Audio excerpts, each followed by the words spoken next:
Hello good afternoon दोस्तों, मैं सदाब sir Sanskrit classes में आपका बहुत बहुत स्वागत करता हूं। देखिए, अगले वीडियो में हमने आप लोगों को पढ़ाया था कारक को।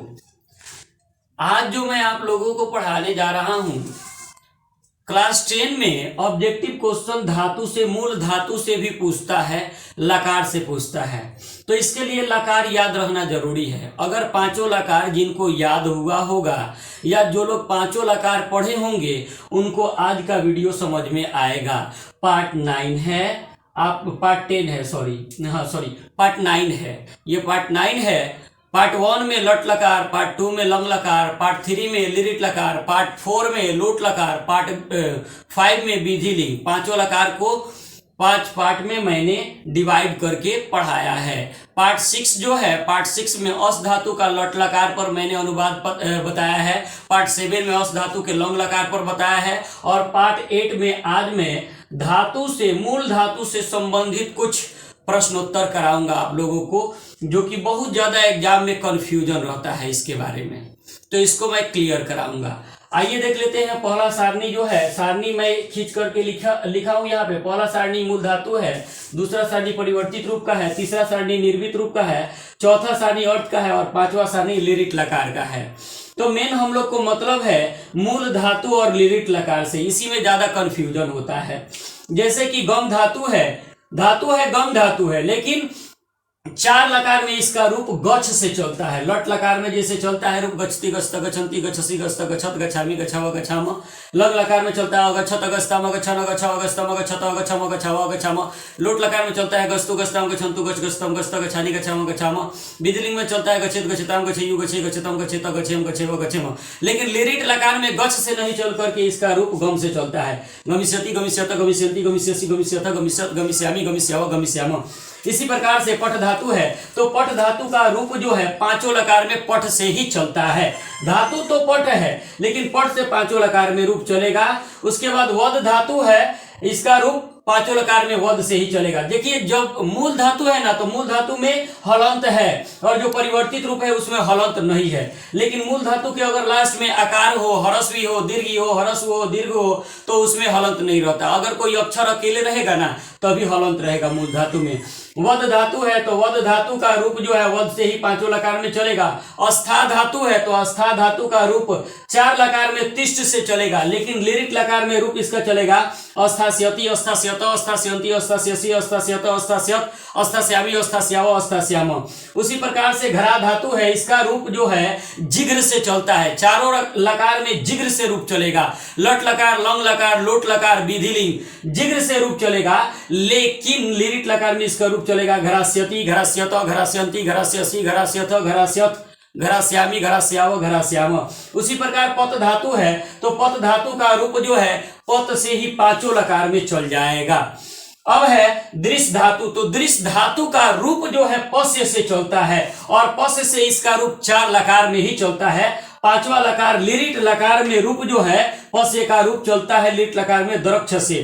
तो दरक्षति दरक्षत दरक्षसि दरक्षसि दरक्षत दरक्षत दरक्षामि दरक्षाव दरक्षाम। लट लकार के समान ही रूप है, लेकिन दृश्य का रूप जो है दरक्ष से चलता है। उस प्रकार से इसके बाद है मूल धातु में पा, तो पा का रूप जो है 4 लकार में तिब से चलता है, लेकिन लिरिट लकार में पास्यति से चलता है। पास्यति पश्यत पश्यन्ति पश्यसि पश्यत पश्यत पश्यामि पश्याव पश्याम।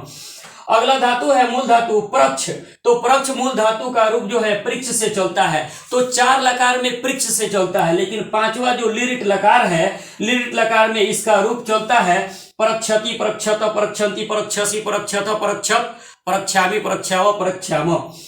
अगला है नी धातु, तो नी धातु का रूप जो चलता है चारों लकार में नय से रूप चलता है, लेकिन लिरिट लकार में इसका रूप चलता है निस्यति निस्यत निस्यन्ति निस्यसि निस्यथ निस्यत निस्यामि निस्याव निस्याम।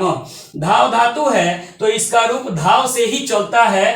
पांचों लकार में धाव से ही चलता है। देख सकते हैं लिरिट लकार में भी धाव से चला है रूप इसका।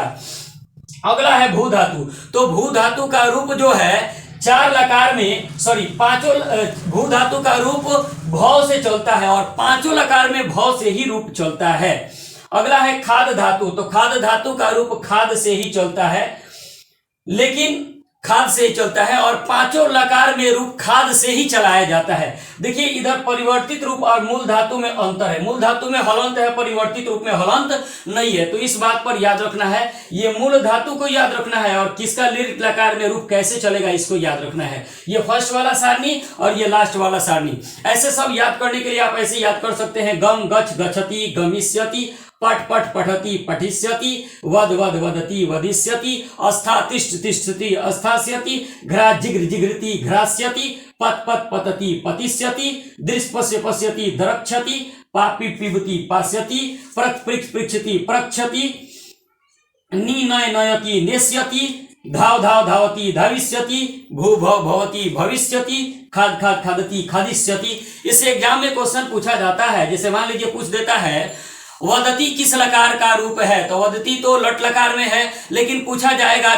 पांचों लकार में से कहीं से भी पूछा जा सकता है, मूल धातु एक ही होता है, रूप पांचों लकार में चलता है लेकिन मूल धातु एक ही होता है। जैसे मान लीजिए इसका रूप पूछ देता है लट लकार में वदति का मूल धातु क्या होगा, तो वदति का मूल धातु वद हो जाएगा, द में हलंत डाल करके।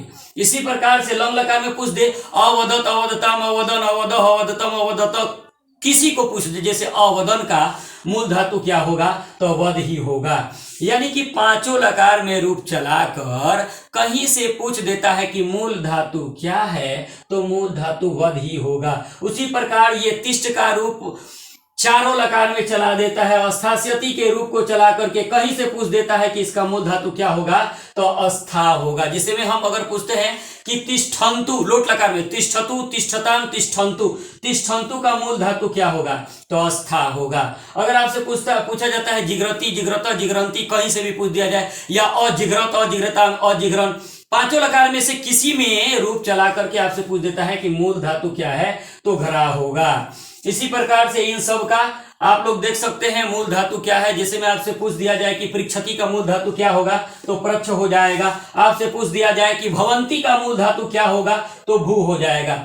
मेरे कहने का मतलब ये है कि इनका किसी भी लकार में, पांचों लकार में से किसी भी लकार में रूप चला करके पूछ देता है कि मूल धातु क्या है, तो मूल धातु एक ही होता है। मूल धातु में कोई परिवर्तन नहीं होता है। लकार में उसके शब्द में परिवर्तन होगा, वचन में पुरुष में परिवर्तन होगा, लेकिन इसके मूल धातु में कोई परिवर्तन नहीं होगा।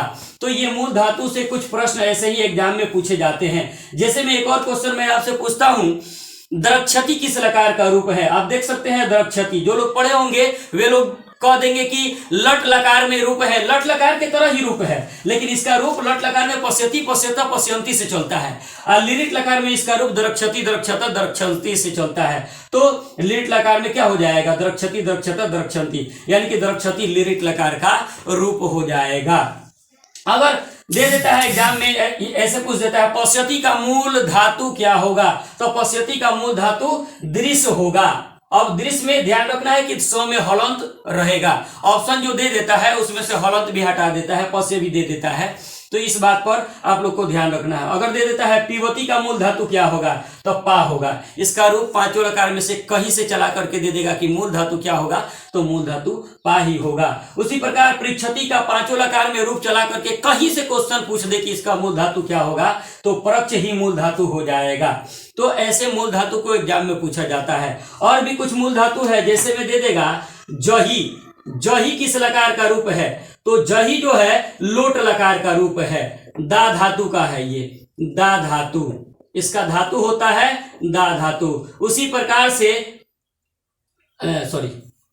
दा धातु नहीं होता है, हन धातु होता है, इसका धातु हन धातु होता है। इसी प्रकार से पूछ देता है देही किस लकार का रूप है, तो देही जो होगा ये भी लोट लकार का रूप होगा, और देही का धातु पूछता है, तो देही का धातु दा हो जाएगा, देही का धातु जो होगा दा धातु हो जाएगा। तो ऐसे एग्जाम में क्वेश्चन आपसे पूछे जा सकते हैं, ऑब्जेक्टिव क्वेश्चन पूछे जाते हैं। अगर मेरी वीडियो आप लोग को समझ में आई हो तो लाइक शेयर और कमेंट जरूर कीजिएगा। बस 2 दिन के बाद मैं बुक स्टार्ट करने वाला हूं, संस्कृत बुक में बहुत ही विस्तार पूर्वक आप लोगों को बताऊंगा।